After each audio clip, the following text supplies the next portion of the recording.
Isang mapagpalayang araw po sa inyo lahat, mga kaibigan. Ito po ang Kawal ng Demokrasya, Waldy Carbonell.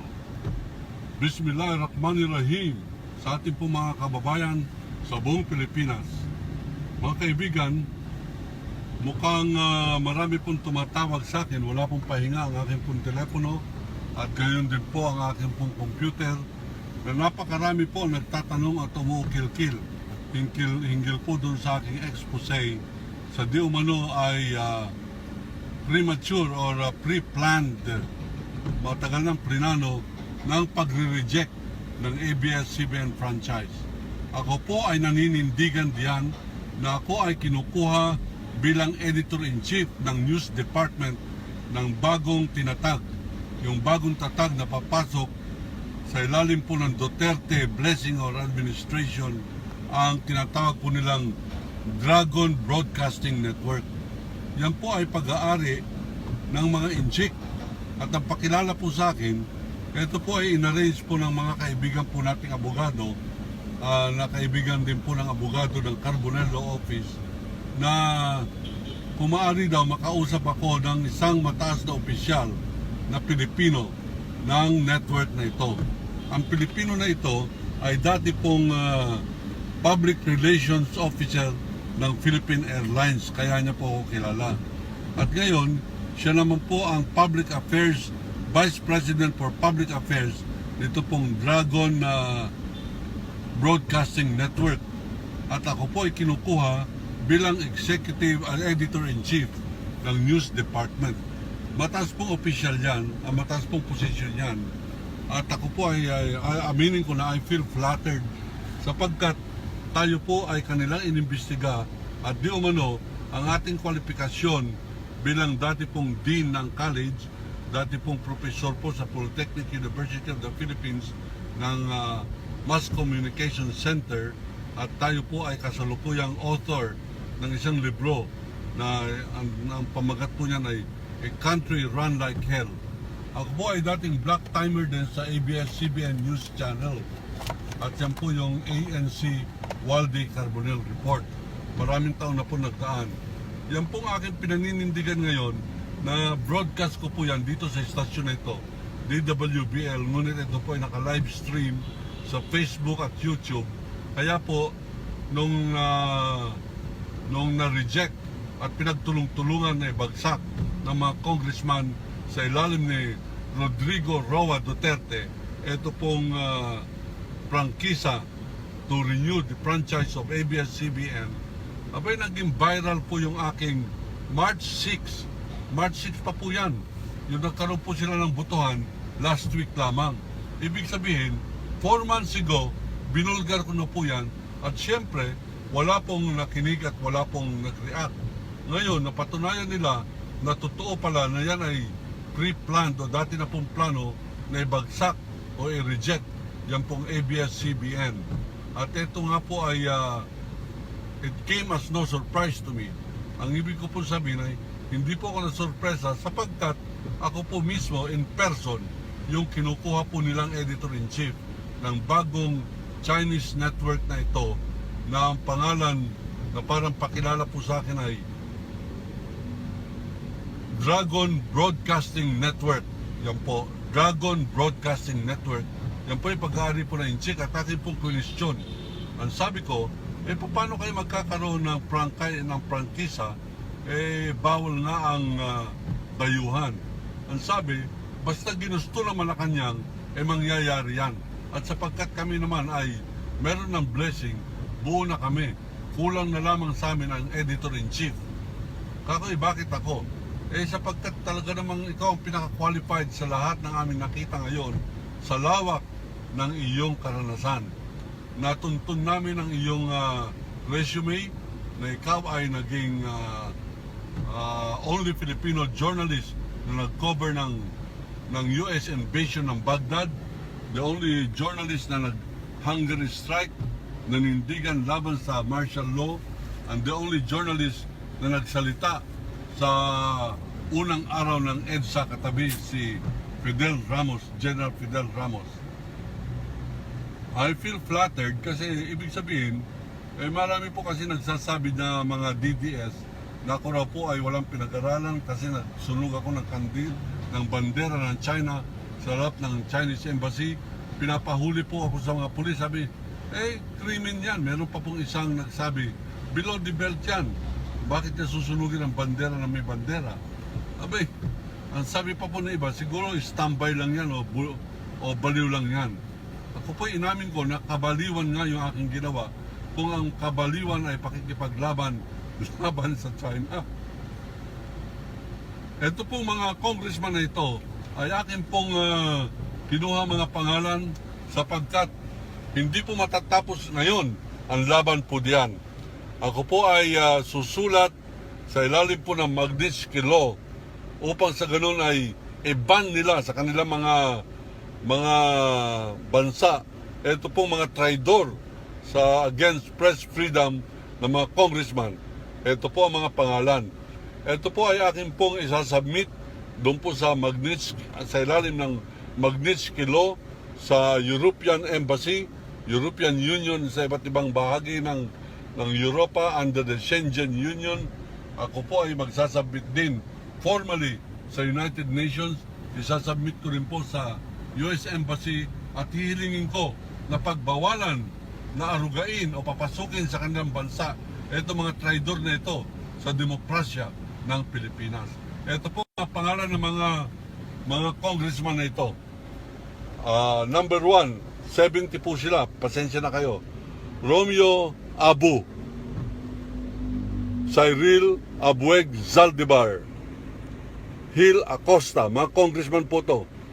Mga traidor. Antonio Albano, Samantha Luis Alfonso, Juan Miguel Macapagal Arroyo, Cristal Bagatsing, Julian Baronda, Elpidio Barsaga Jr. Tandaan po ninyo mga pangalan na ito, mga traidor po sa bansa natin to. Claudine Bautista, Juan Pablo Bondok, Antonio Calixto, Precious Castelo, Joaquin Chipico Jr., Maria Teresa Collantes, Antonio Peter Crisologo, Francisco Datul, Mike Defensor, Paulo Duterte, Faustino Michael D., Faustino V. D., Ian Paul D., Conrado Estrella III, Ria Cristina Fariñas, Dan Fernandez, Bayani Fernando, Luis Ferrer de Fort, Pablo John Garcia, Janet Garin, Sharon Garin, Wesley Gatchalian, Sandro Gonzalez, Eduardo Gollas, Bernadette Herrera D., Dulce Ann Hofer, Elandro Jesus Madrona, Dale Malapitan, Ismael Mangunda Dato, Rodante Marcoleta, Eric Martinez, Francisco Matugas, Raymond Mendoza, Roger Mercado, Juan Marvin Nieto, Jose Fidel Nograles, Jericho Nograles, Henry Carbinal, Joseph Stephen Mukhang napindot na yung ano. Kasi kamera. Paduano, Willier Palma II, Enrico Pineda, Jesus Crispin Remulla, Strike Revilla, Yada Romualdez, Ferdinand Martin Romualdez, Javier Jesus Romualdo, Geogracia Sabillano.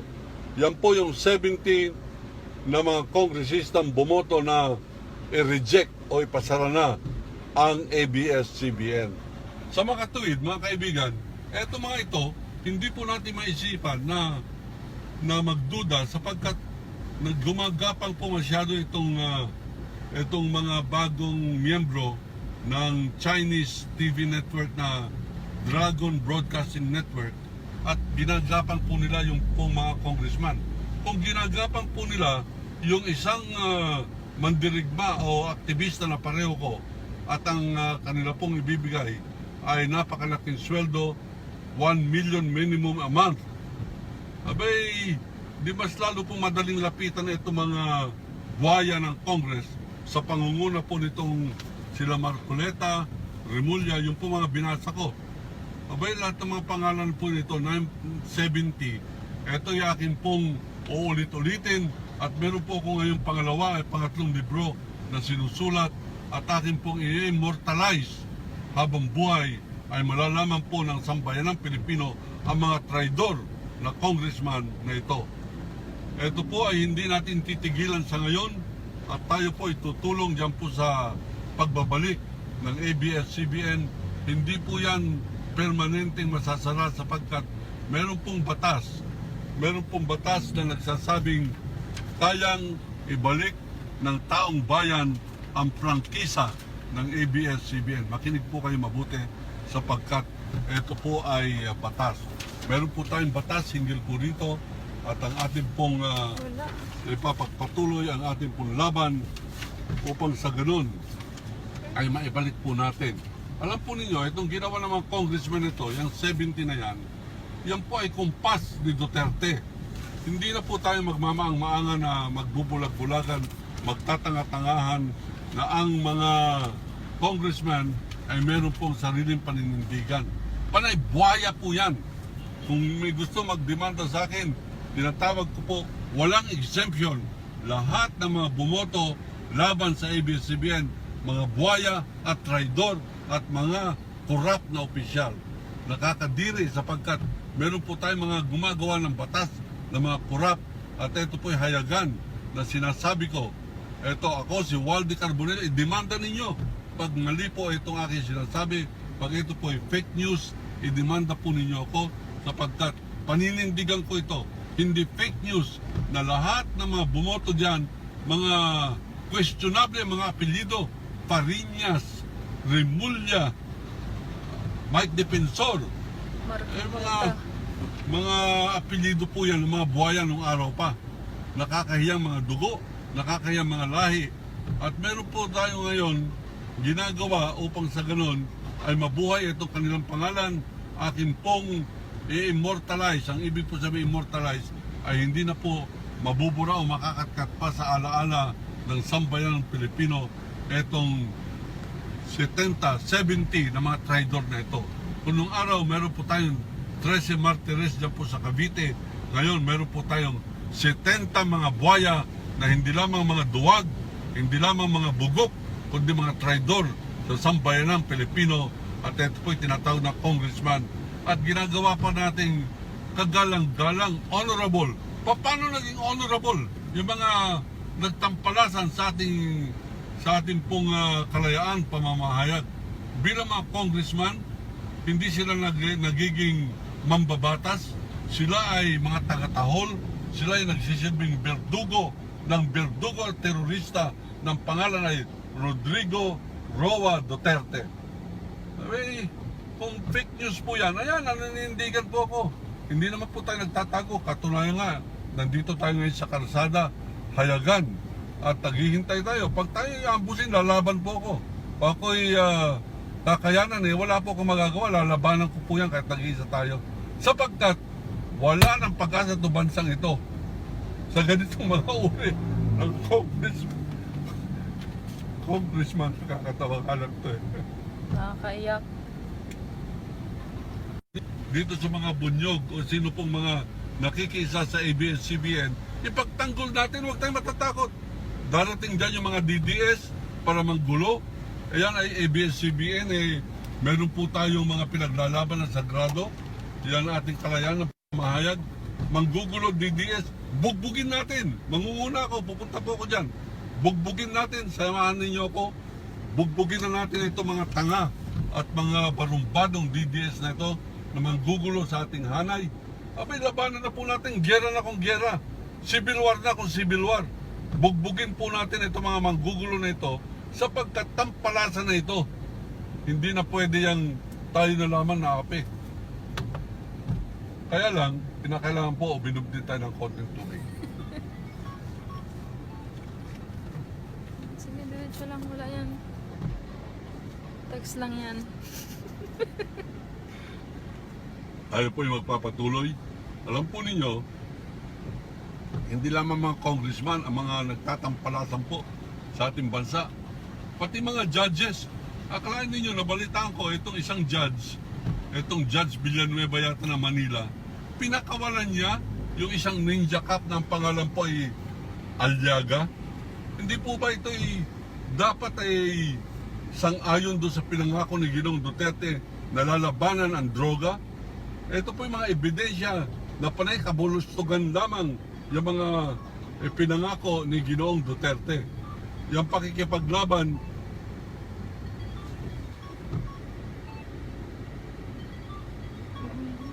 yung pakikipaglaban po sa droga, hindi pala totoo yan. Sapagkat yung po mga ninja cop, Agbayarde, at yung pang mga maraming pulis, yung pong Aliaga, abay, pinakawalan, inabsuelto ni Judge Villanueva.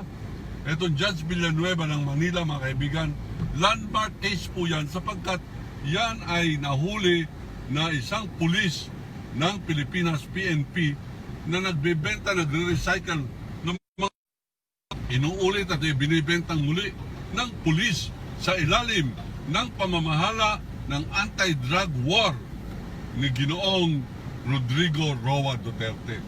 Hindi po ba kabulastugan yan? At ang ating po research ito, sapagkat ayaw nga po natin nagiging fake news ang bintang sa atin itong mga bugok na DDS na ito. Abay, ni-research ko po yan. Ito, it is the same judge na meron po siyang tinatrial na isa pong kaso, itong Mariano Nocom case ni Mariano Nocom Sr. na namatay. Abay, nag-aaway-away po yung mga anak sapagkat meron po isang tao na ang pangalan niya ay nagpapakilalang Alberto Nocom na wala po siyang katibayan na siya ay anak ng nasirang si Nocom. Nagdimandahan po yung mga magkakapatid sapagkat kumakampi yata itong judge na ito. Tandaan po ninyo pangalan, Judge Villanueva ng Manila. Pina-inhibit po. Ang ibig po sabihin ng inhibit, magkaroon ka ng delikadesa. Huwag na ikaw ang magta-trial dyan, huwag ikaw mag-preside sapagkat napatunayan na ikaw ay parang tumatanggap dyan kay Alberto Nocom ng pera. Sa halimbawa po, February 20 ang kanyang inhibition. February 19, naglabas na po siya ng desisyon in favor doon po sa kalaban ng nagpipetisyon para siya mag-inhibit. At pagkatapos po niyan, siya po ay nag-retire. Sa kanyang pag-retire, siyempre naging kultura na po yung pabaon. Pinaghahandaan po nila kanilang mga retirement, yung po mga kaso na hawak nila, malalaking kaso. Ayan, pareho yung Aliaga case, Mariano Nocom case. May ginawa na pong pera yan. Bakit? Sapagkat ang pinagbabatayan po natin ay yung kanilang babatayan natin na bakit nagkakaroon ng alingasras, bakit nagkakaroon ng dungis, sapagkat yan ay isang ebidensya na nagkakaarigluhan. Hindi po pwedeng coincidence lamang yan. Kaya nga po atin pong tinitignan lahat po ng mga anggulo na ito sapagkat naniniwala po tayo na wala namang mangyayari dito sa ilalim ni Ginoong Duterte na yan pong judiciary, yan legislative, yan pong executive, panay kababuyan na pong ginagawa niyan sapagkat sa Malacanang mismo nag-uumpisa ang dumi.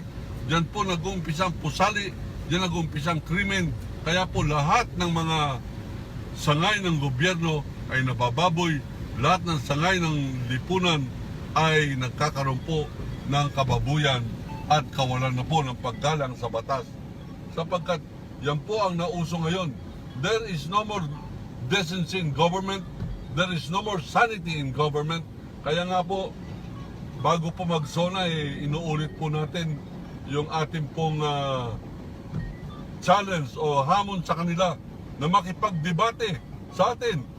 Makipagdebate po sa taong bayan. Huwag po yung sasabihin naman ng mga DDS na sino ka ba para ikaw debatehin. Ako po si Waldy Carbonell at ako po'y naninindigan at ang aking pong paninindigan, ang aking pagkatao ay mas mataas yan sa aking pong tingin kaysa sa paninindigan ng mga korap na mga judges, korap na mga senador o korap na congressman.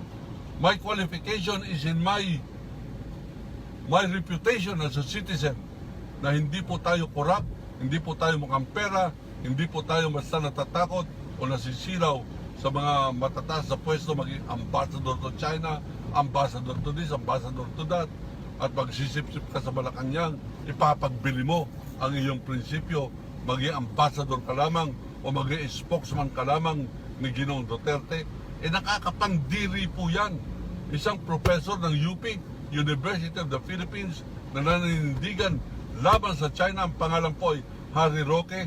Nung naging spokesman siya ni Ginoong Duterte, naging spokesman na rin siya ng China.